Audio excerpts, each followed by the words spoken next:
Sont passibles de la CFE les personnes physiques, les personnes morales ou encore les groupements non dotés de la personnalité morale qui exercent à titre habituel et professionnel une activité non salariée en France.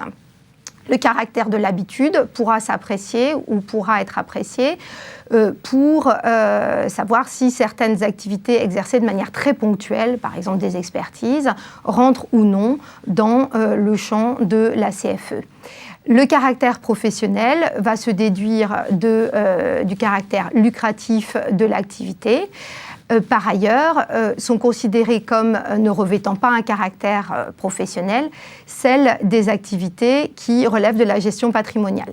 Traditionnellement, les activités de location d'immeubles nus sont des activités de gestion patrimoniale, donc hors champ de la CFE. Il est toutefois à noter que dans le cadre de la transformation de la taxe professionnelle en CFE, le législateur a fait rentrer dans le champ d'application de la taxe les activités de location d'immeubles nus à usage autre que d'habitation, dès lors que ces activités génèrent sur l'année des recettes ou un chiffre d'affaires hors taxe au moins égal à 100 000 €.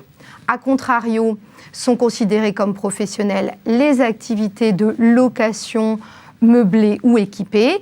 Il existe toutefois en la matière, et notamment dans le cadre des activités de location meublée de locaux d'habitation, des possibilités d'exonération. Le juge a récemment eu l'occasion d'apporter des précisions sur les conditions d'assujettissement à la CFE des activités de gestion de valeurs mobilières. S'agissant des activités de gestion de portefeuille, lorsqu'elles sont exercées pour le compte d'autrui, elles sont par nature professionnelles. Lorsqu'elles sont en revanche exercées par le contribuable pour son propre compte, elles ne seront professionnelles que si le contribuable utilise dans le cadre de cette activité un certain nombre de moyens matériels et humains. Il est toutefois à noter que certaines activités sont par nature considérées comme professionnelles. Ce sera le cas, par exemple, des activités développées par des sociétés de capital risque. Par ailleurs, le juge a également récemment présenté les conditions d'assujettissement des activités de concession de marque, en précisant, après s'être pendant un temps attaché à l'activité qui était mentionné dans les statuts de la société, il a considéré que pouvaient être considérées comme professionnelles des activités de concession de marque lorsque le concédant soit exerçait ces activités de manière régulière en utilisant des moyens techniques et humains significatifs, soit lorsque le concédant pouvait participer à l'activité du concessionnaire et était rémunéré en partie sur les résultats de la concession. Il faut noter toutefois que ce raisonnement n'est pas forcément transposable à l'ensemble des activités de concession de droit de la propriété intellectuelle. Par exemple, les concessions de logiciels sont considérées par nature comme relevant d'une activité professionnelle passible de la CFE. En pratique, du seul fait qu'un entrepreneur ou une société soit immatriculée au RCS, elle va recevoir de facto un avis d'imposition à la CFE sur son compte professionnel à impôts.gouv.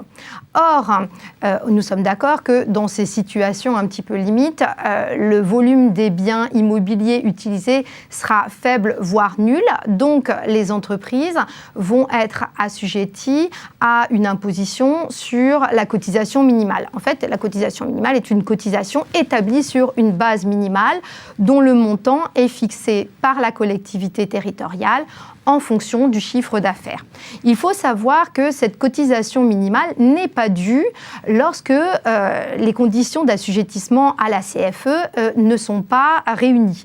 Ainsi, par exemple, l'entreprise ne sera pas passible de la CFE si, quoique immatriculée, elle n'a pas commencé son activité, si, tout en étant encore immatriculée, elle a cessé toute activité au 1er janvier de l'année d'imposition, ou encore, si bien entendu, suivant les critères que nous avons développés, l'entreprise n'exerce pas d'activité professionnelle. Dans ces cas-là, elle est en droit de solliciter le dégrèvement de la CFE qui sera mise à sa charge, et bien sûr, elle devra le faire via une réclamation contentieuse qui sera présentée au plus tard, au 31 décembre de l'année suivant l'imposition. À noter que quelquefois, si les enjeux en matière de CFE sont assez faibles, il pourra en être différemment en matière de CVAE, et donc l'entreprise a tout intérêt à contester le principe même de son assujettissement.